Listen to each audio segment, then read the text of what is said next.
नमस्कार श्रोते, मी रुपाली. कथा वाचन या आपल्या यूट्यूब चॅनलवर तुम्हा सर्वांचं मनापासून स्वागत. श्रोते हो, योगीराज बागुळ यांनी लिहिलेलं प्रिय रामू हे पुस्तक आपण वाचत आहोत. कालच्या भागामध्ये आपण पाहिलं यशवंत आणि मुकुंदचा अभ्यास डॉक्टर बाबासाहेब आंबेडकर घेत होते. मुलांना उत्तर न आल्यामुळे ते मुलांवर ओरडले आणि सर्वांवर रागावून घरातून निघून गेले. त्यांनी जेवणसुद्धा सोडून दिलं होतं. त्यामुळे त्यागमूर्ती रमाईसुद्धा जेवत नव्हत्या. मग एका चाळकरी व्यक्तीने मध्यस्थी करून साहेबांना जेवणासाठी सांगितले. पुढे साहेबांची वकिली बरी चालली होती. किमान खाऊन पिऊन सुखी ते होते. मग बाबासाहेब आणि रमाईंना 5वं अपत्य झालं. त्याचं नाव होतं राजरत्न. आता पुढे राजरत्नाच्या जन्मानंतर 7च दिवसांनी म्हणजे 22 जून 1924 रोजी साहेबांचे शिक्षक आंबेडकर गुरुजी त्यांना भेटण्यासाठी परळ येथील दामोदर हॉलच्या कार्यालयात आले. शुभलक्षणी पुत्ररत्न जन्माला आल्यामुळे साहेब आनंदित होते. गुरुजी खूप थकले होते. एक वृद्ध गृहस्थ खोलीसमोर आपणास भेटण्यासाठी आलेला पाहून साहेबांनी त्यांना दुसऱ्या क्षणी ओळखले आणि पुढे जाऊन चरणस्पर्श केला. चिरंजीव हो, गुरुजींनी आशीर्वाद दिला. साहेबांनी त्यांना खोलीत आणले आणि स्वतःच्या खुर्चीत बसवले. साहेबांची काही मित्रमंडळी तिथे बसली होती. हे माझे आंबेडकर गुरुजी. सहकारी व मित्रांना साहेबांनी ओळख करून दिली. तसे सर्वांनी उठून गुरुजींचं दर्शन घेतलं. गुरुजी गळ्यातील उपरण्यानं डोळ्यातील आनंदाश्रू पुसत सर्वांना आशीर्वाद देत होते. आपल्या शिष्याची ग्रंथसंपदा मान वळवून कौतुकाने पाहत होते. अगदी भारावून गेले होते ते. गुरुजींच्या चेहऱ्यावर त्यांच्या मनातला आनंद ओसंडून वाहत होता. एका सहकाऱ्यांना गुरुजींना पिण्यासाठी पाणी आणून दिले. भीमराव, तू तुझ्या कुळाचे नाव उजळलं तर केलेसच, पण मलाही तुझ्यामुळे उच्च स्थान प्राप्त झाले आहे. तुझी विद्वत्ता पाहून आज मी धन्य झालो. पेशाचं सार्थक झालं. गुरुजी अभिमानानं आणि प्रसन्नतेने ग्रंथाकडे पाहत म्हणाले, गुरुजी, मी अजून माझ्या कमाईला म्हणावी तशी सुरुवात केलेली नाही. तरी पण फुलाची पाकळी म्हणून आपणास काहीतरी गुरुदक्षिणा द्यावी अशी माझी इच्छा आहे.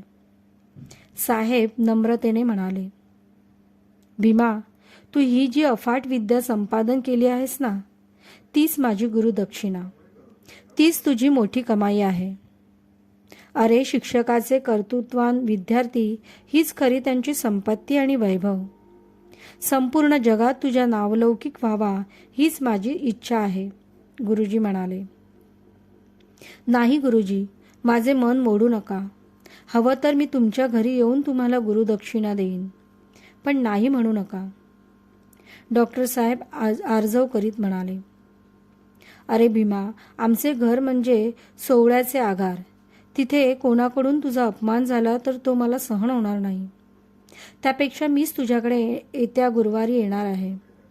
शेवटी गुरुजींनी शिष्यहट्ट मान्य केला. 26 जून 1924 रोजी आंबेडकर गुरुजी सकाळी 9 वाजता साहेबांच्या ऑफिसमध्ये आले. साहेबांनी 5 पानं, 5 सुपाऱ्या, ₹1.25, एक 9वार पातळ, एक काळी गोल टोपी, एक धोतर आणि एक उपरणे एवढी दक्षिणा एका ताटामध्ये गुरुजींच्या समोर ठेवली. त्यांना साष्टांग नमस्कार केला. गुरुजी साहेबांना आशीर्वाद देताना काहीतरी संस्कृत श्लोक पुटपुटले.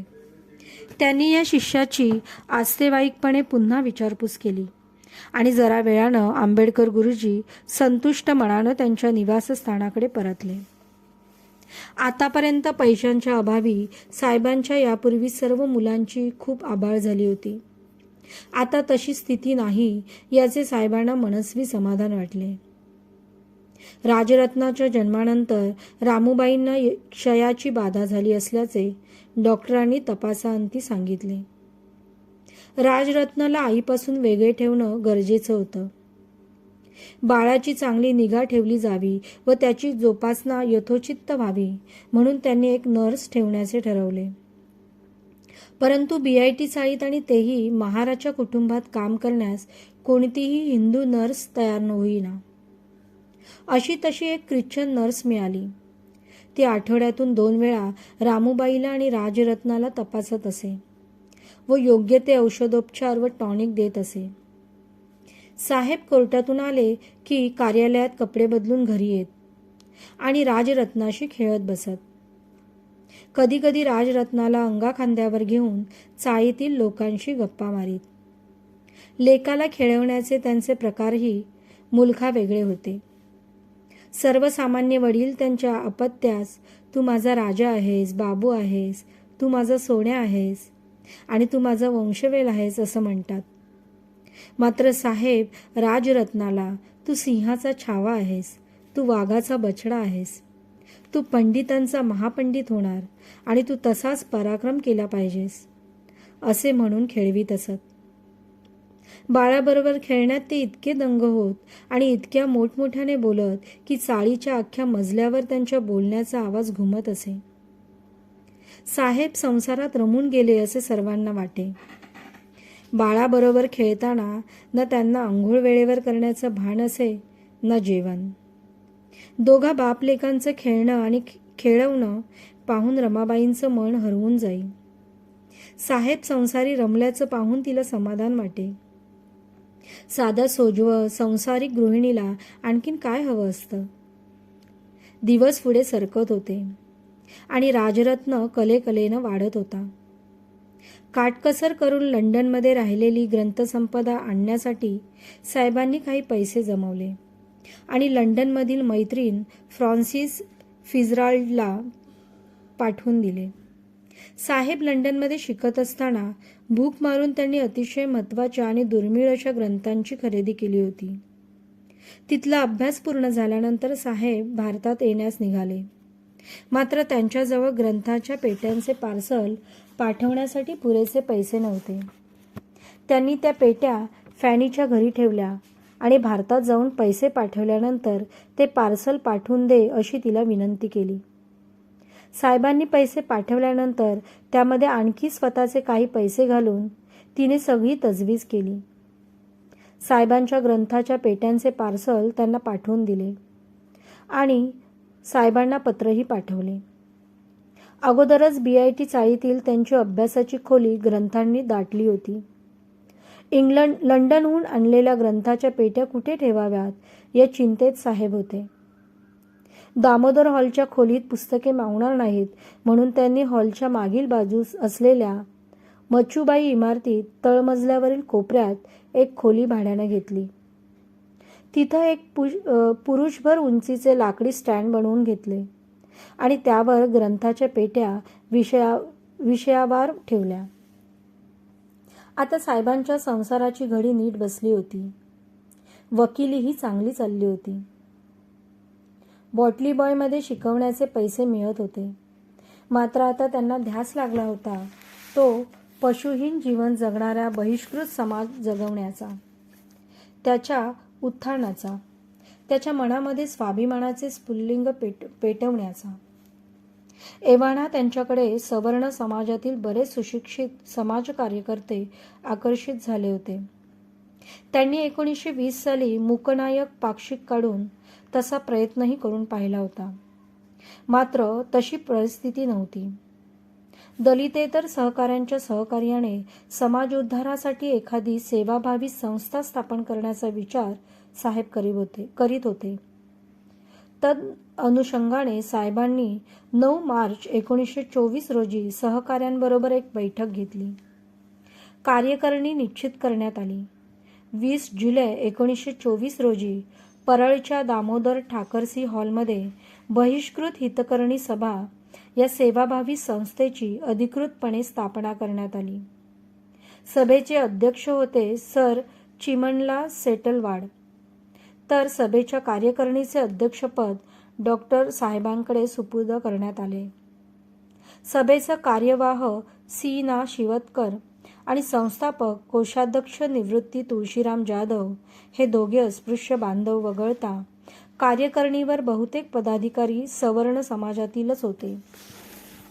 या सभेचे ब्रीदवाक्य होते, शिकवा, संघटित करा आणि चेतवा अथवा प्रेरित करा. दिवस पुढे सरकत होते. राजरत्न वर्षाचा होऊन गेला होता. साहेब कोर्टातून घरी येताना अधूनमधून त्याच्यासाठी वेगवेगळी खेळणी आणीत. कधी कधी वेळ काढून ते त्याच्याच बरोबर खेळत, त्याच्याशी बोबडे बोलत. खोलीसमोरील अंगणात आजूबाजूला सर्व खेळणी घेऊन ते राजरत्नाबरोबर खेळत. ते दृश्य पाहून रामूबाईला नव्हे तर चाळीतल्या मजल्यावरील सर्वांना अप्रूप वाटे. रामूबाई साहेबांना वेगळं व्यक्तिमत्व आणि वेगळं रूप अनुभवित होती. यशवंताचा संधिवाताचा आजार कधी कधी उचलघाई आणि त्याला अंथरुणावर खिळून राहावं लागे. त्यातच काही वेळा राजरत्नही आजारी पडे. रामूबाईंचा जीव मेटाकुटीला येई. अशा प्रसंगी लक्ष्मीबाई राजरत्नाची काळजी घेई तर रामूबाई यशवंताची. साहेब काही वेळा मुलांच्या औषधोपचाराची व्यवस्था स्वतः करीत. राजरत्नाला थोडा जरी ताप आला तरी ते बैचेन होत. त्याच्यात त्यांचा खूपच जीव होता. साहेब चाळीच्या पायऱ्या चढून वर येताना दिसले की त्याने धावतच बाबांकडे जावं आणि बाबांनी त्याला पटकन उचलून घ्यावं. त्यांच्या संसाररूपी वृक्षाला आनंदाने सुखाची पालवी फुटली होती. परंतु ही वादळापूर्वीची शांतता तर नव्हती. साहेबांचा राजरत्नात किती जीव आहे हे रामू जाणून होती. त्याची प्रकृती थोडी जरी बिघडली तरी ती डॉक्टरांच्या औषधोपचाराबरोबरच वृद्ध व जाणकार स्त्रियांच्या सल्ल्यानं बाळाच्या गळ्यात आणि दंडात काळे दोरे आणि ताईत बांधी. कुणाची दृष्ट लागू नये म्हणून त्याची दृष्ट काढी. साहेबांच्या बुद्धीला हे पटत नसे, परंतु रामूला त्यामध्ये समाधान वाटते म्हणून ते हरकत घेत नसत. काही सामाजिक कामानिमित्त साहेब अधूनमधून जेव्हा कोल्हापूरला जात त्यावेळी त्यांचा मुक्काम नेहमी निकटचे मित्र आणि सहकारी दत्तोबा पवार यांच्याकडे असे. एकदा कोल्हापूर मुक्कामी त्यांना दत्तोबांना विचारलं, दत्तोबा, इथे आपल्या समाजातले काही शिकलेले तरुण आहेत का? दत्तोबांनी तिथल्या राजाराम महाविद्यालयात शिकत असलेले बळवंत हनुमानराव वराळे आणि वराळेंचे मित्र रावसाहेब धस्ते यांना निरोप पाठवून बोलावून घेतले. साहेबांशी ओळख करून दिली. तसे दोघेही साहेबांचे नाव ऐकून होते, कार्य जाणून होते. साहेबांनी दोघांची आत्मीयतेने विचारपूस केली. बळवंत वराळे यांना समाजकार्याची आवड होती. पुढे ते दत्तोबा पवार यांच्यामुळे साहेबांच्या अधिकाधिक संपर्कात येऊ लागले. वकिलीचा व्यवसाय करता करता साहेबांनी समाज उद्धाराच्या कार्यास आरंभ केला होता. बहिष्कृत हितकर्णी सभेच्या माध्यमातून ते अनेक सभा आणि परिषदा घेऊ लागले. शिक्षणाशिवाय समाजाच्या भावी पिढीला पर्याय नाही. समाजोद्धार होणे शक्य नाही आणि त्यासाठी आपल्या विद्यार्थ्यांकरिता वसतिगृह स्थापना करण्याची गरज आहे, असं त्यांनी सोलापूरच्या एका सभेत सांगितले. डॉक्टर वालचंद रामचंद्र कोठारी यांनी 1 मे 1922 रोजी शेटफळ बावी येथे लहानशा झोपडीवजा घरात मागासवर्गीय विद्यार्थी आश्रम सुरू केले. अस्पृश्य वर्गासाठीचे हे भारतातील पहिले विद्यार्थी आश्रम होय. आश्रमासाठी बांधल्या जाणाऱ्या नवीन इमारतीचे उद्घाटन मार्च 1923 मध्ये मुंबईचे बॅरिस्टर M.R. जयकर यांच्या हस्ते केले. डॉक्टर कोठारींनी आश्रमाचे रेक्टर म्हणून बाबासाहेबांचे सहकारी निगंपा शंकर वेदाळे यांची नेमणूक केली. डॉक्टर कोठारी हे दैनिक जागरूक या साप्ताहिकाचे संपादकही होते. त्यांचे बावीला फार्म हाऊस होते. मात्र कोठारींचे अधिकांश वास्तव पुण्यातच असे. मागासवर्गीय विद्यार्थ्यांसाठी दुसरे आश्रम सोलापूर शहरात सुरू केले आणि त्याचे रेक्टर म्हणून निगंपाचे सख्खे चुलत भाऊ जीवप्पा सुबांना एदाळे यांची नेमणूक केली. हे आश्रम 1 जानेवारी 1925 रोजी सुरू करण्यात आले. बाबासाहेबांनी अशातच बावीच्या वसतिगृहाला भेट दिली. तो निसर्गरम्य परिसर त्यांना खूप आवडला. रामुबाईची प्रकृती खूप क्षीण झाली होती. राजरत्नही अधूनमधून नेहमी आजारी असे. मुंबईतील दमट वातावरणामुळे साहेबांनी निगंपा एंदाळेजवळ काही दिवसांसाठी रामुबाईला लक्ष्मीबाईसह शेतफळाला ठेवण्याचा मनोदय व्यक्त केला. एदाळेंनीही तत्काळ होकार दिला. मार्च महिन्यात जीवप्पा आणि निगंपा एदाळे रामुबाईसह लक्ष्मीबाई व राजरत्नाला कारणे शेतफळ बावी येथे घेऊन आले. बरोबर साहेबही होते. ते काही दिवस कोठारींच्या मळ्यात फार्म हाऊसमध्ये राहिल्यानंतर विद्यार्थी आश्रमात राहण्यासाठी गेले. शेतफळाला जाताना साहेबांनी वाचण्यासाठी पुस्तकांच्या 2 ट्रंकही घेतल्या. रामुबाईला तिथली वनराई आणि नयनमनोहर परिसर अतिशय आवडला. एदाळे बंधूंनी त्यांची सगळी व्यवस्था उत्तम केली होती. इतक्या दुर्गम आणि आडवळण्याच्या ठिकाणी या माऊलीनं येणं म्हणजे आकाशातून एखादी देवता जमिनीवर उतरण्यासारखं होतं. तिचं सात्विक रूप त्या निसर्गात उठून दिसत होती. तिला तिथं येण्याने निसर्गाला शोभा आली होती. रामुबाई शेतफळात राहण्यासाठी आल्यामुळे वसतिगृहातील विद्यार्थ्यांना तर अतिशय आनंद झाला. काही दिवसातच रामुबाई तिथल्या रम्य वातावरणात आणि मुलांमध्ये रमून गेल्या. शेतात वेगवेगळ्या प्रकारचे वृक्ष, फुलझाडं, फळझाडं आणि फुलवेली होत्या. अनेक प्रकारच्या प्राण्यांचाही तिथं संचार होता. काही झाडांवर पक्ष्यांची घरटी केली होती. काही झाडांवर सुगरणीची खोपे लोंबत होती. सर्वत्र हिरवगार होतं. हवा मोकळी आणि शुद्ध होती. अल्पावधीत रामुबाईंच्या आणि राजरत्नाच्या प्रकृतीला तिथलं वातावरण मानवलं. एखाद्या विद्यार्थ्याला बरोबर घेऊन सायंकाळच्या वेळी ती शेतात फिरत असे. त्यावेळी मोर, हरिण, ससे रामुबाईला पाहून उड्या मारीत समोर निघून जात. पक्ष्यांच्या किलबिलाटामुळे संध्याकाळची वेळ आणखीन विलोभनीय वाटे. प्राण्यांकडे आणि पक्ष्यांकडे रामुबाई कौतुकानं पाहत. बहारदार निसर्ग ती स्मृतीच्या कुपीत साठवी. रामुबाईस आठवे कोकणातील वनराईत वसलेले दापोली तालुक्यातील तिचं माहेर वणंद गाव. लाल मातीच्या कुशीत असलेलं सजलेलं, आजूबाजूला अनेक प्रकारची झाडं झुडपं, प्राणी व पक्षी असलेलं वणंद गाव. किती वर्ष झाली असतील वणंद गाव सोडून. वणंदगावची आठवण येताच आईबापाच्या आठवणींनी तिचं हृदय कंपित होई. डोळ्यांच्या कडा ओलावत. आजूबाजूच्या गावात कार्यकर्त्यांना भेटून सवड मिळेल तसे डॉक्टर साहेब रामूला आणि राजरत्नाला भेटण्यासाठी शेतफळाला येत. तिथे 1-2 दिवसांचा मुक्कामही करीत. साहेबही तिथल्या रमणीय आणि मनोहर वातावरणात रामूच्या सहवासात रमून जात. लक्ष्मीबाई राजरत्नाची काळजी घेई. निगंपाने रामुबाईंनी लक्ष्मीबाईसह आपल्या कुटुंबियांबरोबर फार्म हाऊस बरोबर फोटो काढला. असेच एकदा साहेब रामुबाईला भेटण्यासाठी शेतफळाला आले. संध्याकाळच्या वेळी तिथले प्राणी आणि पक्षी पाहून त्यांना शिकार करण्याची लहर आली. वसतिगृहात संरक्षणासाठी ठेवलेल्या 2 बंदुका त्यांनी निगंपाकडून मागून घेतल्या. बंदूक खांद्याला लावलेले साहेब पाहून रामुबाईंना तर हसू आवरताच आलं नाही. हे काय नवीन थेर म्हणायचं, कुठं निघालात? हसू आवरीत रामुबाईंना साहेबांना विचारलं. कुठे म्हणजे? शिकारीला. शिकारीला निघालो आहोत आम्ही. साहेब बंदुकीला हात लावीत ऐटीत म्हणाले. ज्या गोष्टी आपल्याला झेपण्याजोग्या आहेत ना त्या कराव्यात. तुम्ही काही हातात बंदूक धरली नाही, साधं झुरळ मारलं नाही आणि बंदूक घेऊन थेट शिकारीला.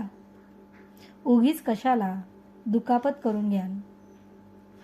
रामुबाई साहेबांना परावृत्त करण्याचा प्रयत्न करीत म्हणाली.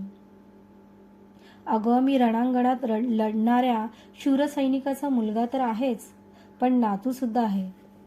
आतापर्यंत मोठमोठ्या सावजांची शिकार केली आहे मी.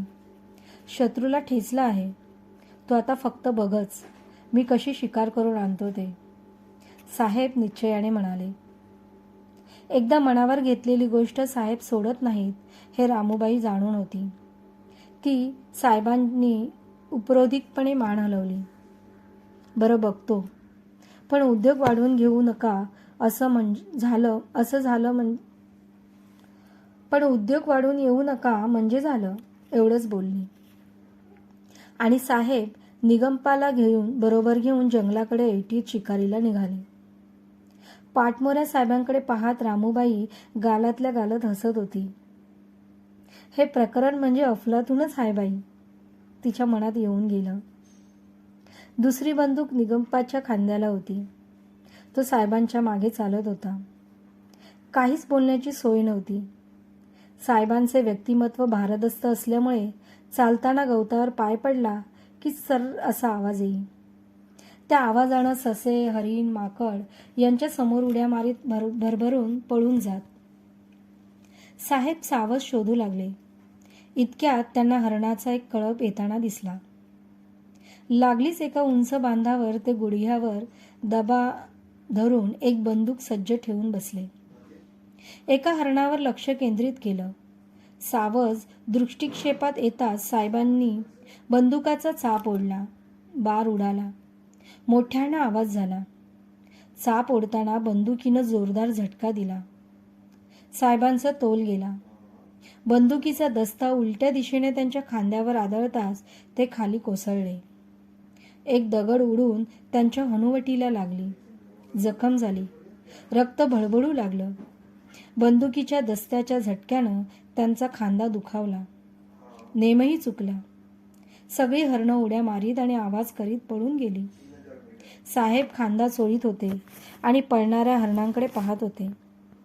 खाली पडल्यामुळे गोखरं, चिबू काटे, कुसळं आणि इतर रानगवताचे काटे काही कपड्यांना चिकटले तर काही अंगांना टोचले. हरणाचा कळप पळून गेला. मात्र कळपातील पाठीमागून येणारं एका अगदी लहान जसं अशक्त पाडसं पळताना कोलमडून पडलं. त्याला पटकन उठता येईना. तशाच अवस्थेत साहेब पाडसाकडे धावले. त्याला उचलून घेतलं. खांदा दुखावलेला असल्यामुळे त्यांना पाडसाला व्यवस्थित धरता येईना. निगप्पा पुढे धावले. त्यांनी पाडसाला स्वतःजवळ घेतलं. शिकारांची स्वारी मुक्कामाकडे निघाली. साहेब पुढे आणि निगप्पा पाडसाला घेऊन त्यांच्या मागे. साहेबांच्या हनुवटीमधून रक्त वाहत होते. अंगावरचे कपडे रक्तानं भरत होते. कपड्यांना गोखर, चिबू, काटे, सराटे, कुसळं आणि इतर रानगवताचे काटे चिकटवलेले दिसत होते. इन केलेला शर्ट अर्धवट बाहेर होता. वसतिगृहासमोर येताच रामूबाईंची नजर साहेबांवर पडली आणि ती स्तंभित होऊन त्यांच्याकडे पाहतच राहिली. लक्ष्मीबाईही गोंधळली. डाव्या खांद्याला बंदूक अडकवलेली होती. त्याच हातानं साहेबांनी त्यांचा उजवा खांदा धरून ठेवला होता. त्यांचे केस विस्कटलेले, कपडे मळकटलेले आणि जरासे रक्ताने भरलेले होते आणि चेहरा त्रासिकही होता. आलात शिकार करून? वा, भले बहादर, रामूबाई पाडसाकडे पाहून साहेबांना खिजवीत म्हणाली. आईसाहेब बंदुकीच्या दस्त्याचा साहेबांच्या खांद्याला मार बसलाय आणि दगड उडून हनुवटीला पण खोप पडले. निगप्पा मध्येच म्हणाला, शिकार करून आलात की शिकारी होऊन? वाटलंच मला, हे काहीतरी उद्योग वाढवून येणार ते. साहेबांच्या खांद्याला हात लावून रामूबाई म्हणाली, तरी म्हणालो होतो मी, पण ऐकाल तर शपथ. निगप्पा, आंबे हळद हाय का हो? नसेल तर कुठं मिळते का बघा. साहेबांचा लाल झालेला आणि जरासा सुजलेल्या खांद्यावर अलगद हात फिरवीत रामूबाई निगप्पाला म्हणाली. साहेब खजील होऊन बायकोकडे पाहत होते. तिचं लक्ष साहेबांच्या खांद्याकडे होतं. वसतिगृहातील मुलांना होणाऱ्या दुखापतीला लावण्यासाठी निगप्पानं एका लहानशा डब्यामध्ये आंबे हळद ठेवली होती. वसतिगृहाची मुलं कामाला लागली. कोणी साहेबांचा खांदा शेकवण्यासाठी पाणी गरम करू लागलं, तर कोणी पाट्यावर आंबे हळद वाटू लागलं. पाडसाची अवस्था अतिशय केविलवाणी झाली होती. ते भेदरलं होतं. कधी ते साहेबांकडे पाही तर कधी रामूबाईकडे. त्याच्या थरथरत्या पाठीवर रामूबाईनं हलकेचं हात फिरवलं तसं ते वात्सल्यपूर्ण नजरेनं तिच्याकडे पाहू लागलं. केविलवाणं ओरडू लागलं. रामूबाईच्या हाताला चाटू लागलं. पाडसाची आणि त्याच्या आईची शिकारीच्या नादानं आपण ताटातूट केली याचे शल्य साहेबांना बोचू लागलं. त्यांचा चेहरा कोमेजून गेला होता. साहेबांकडे पाहून रमाबाईला हसू आलं. साहेब, आता काय झालं? शिकार मिळाली ना? रामूबाई साहेबांना म्हणाली. रामू, या पाडसाला मी त्याच्या आईपासून अलग केले. आता मी याची आई कशी आणि कुठे शोधू? अपराधीपणानं साहेब म्हणाले. आता आपणच याचे आईबाप. रामूबाई सहज बोलली. मात्र तिच्या बोलण्यात मातृत्व होतं, प्रेम होतं, वात्सल्य होतं. तिनं पाडसाला जवळ घेतलं. काळोख दाटू लागला. आकाशात चांदण्या उगवू लागल्या. अल्लाहदायक गार हवा संतपणे वाहू लागली. रामूबाई साहेबांच्या खांद्याला गरम पाण्याचा शेक देऊ लागली. त्यानंतर आंबे हळदीचा लेप लावला. रात्रीतून त्यांना बराच आराम वाटला. मग सलग 5-7 दिवस साहेबांचा मुक्कामही पत्नीबरोबर होता. साहेब पाडसाला हरळ, पोहण्या, कुंदा, शिप्पी, टहाळकीला पाला चारू लागले. साहेबांचा शेटफळाचा मुक्काम संपत आला.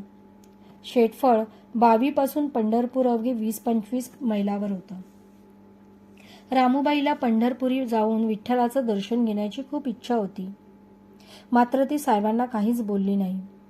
इतक्या जवळ येऊनही आपण विठ्ठलाचं दर्शन घेऊ शकत नाही याचं शल्य मनाला जाणवत होतं. साहेबांनी पाडसाला मुंबईला न्यायचं ठरवलं. निगप्पाने एका मोटार कारची व्यवस्था केली. पाडसाला कारमधून मुंबईत आणण्यात उभयतांची प्रचंड तारांबळ उडाली. प्रवासात त्याच्या मूत्राचा आणि लिधीचा वास कारमध्ये दाटत होता. मुंबईपर्यंतच्या अख्ख्या प्रवासात साहेब आणि रामूबाई पाडसालाच आवरीत होते. साहेबांनी हरणाच्या पाडसाला भावजईसह रामूबाईला मुंबईला आणलं. BIT चाळीतील दुसऱ्या मजल्यावर 51 क्रमांकाच्या खोलीसमोर कोपऱ्यात त्यांच्या निवाऱ्याची सोय केली. पाडसाला पाहण्यासाठी अख्खी चाळ जमा झाली. त्याला बसण्यास मऊ वाटावे म्हणून खाली मऊ गवत आणि वरून गोंदपाट अंथरले. फरशीवर पाय निसटून पाडसं पटापट पडत असे. साहेब, त्यांची वहिनी, पत्नी, पुतण्या मुकुंद आणि मुलगा यशवंत पाडसाची वेळ मिळेल तशी देखभाल करू लागले. साहेब स्वतः त्याला गवत आणि झाडापाल घालून खाऊ घालण्याचा प्रयत्न करीत. ऑफिसमध्ये येणाऱ्या सहकाऱ्यांना, वकील मित्रांना साहेब पाडसाचे पालनपोषण कसे करावे याविषयी माहिती विचारीत. त्यांच्या या बोलण्यावर सर्वजण हसत. जो कोणी जो काही उपाय सांगत ते साहेब तात्काळ अवलंबित. पाडसाची जोपासना चांगली व्हावी म्हणून स्वतःसह त्यांनी सगळ्या घराला कामाला लावलं होतं. मुंबईतील कोलाहलमय वातावरणात पाडसं गांगरून गेलं. निसर्गाच्या शांत, शुद्ध आणि मोकळ्या वातावरणात राहणारा तो कोवळा जीव, तिथलं दमट आणि कोंदट हवामान त्यांना मानवेनासं झालं. ते अन्न पाण्याला तोंड लावेना. त्याचे डोळे केविलवाणे दिसू लागले. पाडसं हळूहळू रोड होऊ लागलं. त्याची दयनीय अवस्था पाहून साहेबांची तगमग होईल. शेटफळ बावी मुक्कामी कुठून बुद्धी सुचली आणि आपण शिकारीला गेलो अशी त्यांची अपराधीपणाची भावना झाली. पाडसं आईसाठी हुंबरे, म्हणजेच ते आईचा धावा करी. त्यांचं हुंबरणं ऐकून साहेबांचं मन विदीर्ण होई. साहेबांची आईसुद्धा त्यांच्या बालपणीच त्यांना सोडून गेली होती ना. तेही पाडसासारखेच बालपणातच पोरके झाले होते. पोरकेपणाचे बालपण त्यांनीही भोगलं होतं. असं तसं पाडसं 15 दिवस साहेबांच्या दारी राहिलं. शेवटी एक दिवस त्यानं त्या जीवानं मान टाकली. साहेबांच्या दारात मृत झालेलं पाडसं पाहून सर्व चाळकळी हळहळू लागले. मनातल्या मनात साहेबांना दूषण देऊ लागले. ते खिन्न झालेने उद्गिम्ह. पाडसाला मुठमाती दिली. त्या दिवशी साहेब जेवले नाहीत. अभ्यासातही मन लागलं नाही. त्या रात्री झोपेतही त्यांना जमेना. एका हरणाच्या गोंडस पाडसाच्या मृत्यूला आपण कारणीभूत ठरलो हे शल्य त्यांच्या मनात कायम बोचत राहिलं. पाडसाच्या मृत्यूनंतर साहेबांनी त्यांच्या भावना व्यक्त करण्यासाठी त्यांची लंडनची मैत्रीण फॅनीला पत्र लिहिलं. पत्राला फॅनीनं 11 मार्च 1925 रोजी उत्तर पाठवलं. धन्यवाद. श्रोते हो, आजचा भाग तुम्हाला कसा वाटला मला कमेंट करून नक्की सांगा. आणि तुम्ही माझ्या चॅनलवर अजून नवीन असाल तर चॅनल सबस्क्राईब करायला विसरू नका व बाजूला दिलेलं बेल आयकॉन प्रेस करा, जेणेकरून माझे नवीन नवीन व्हिडिओज सर्वात आधी तुम्हाला येतील. तसेच हा व्हिडिओ जास्तीत जास्त शेअर करा आणि लाईक करा. धन्यवाद. पुन्हा भेटू पुढील भागाचा.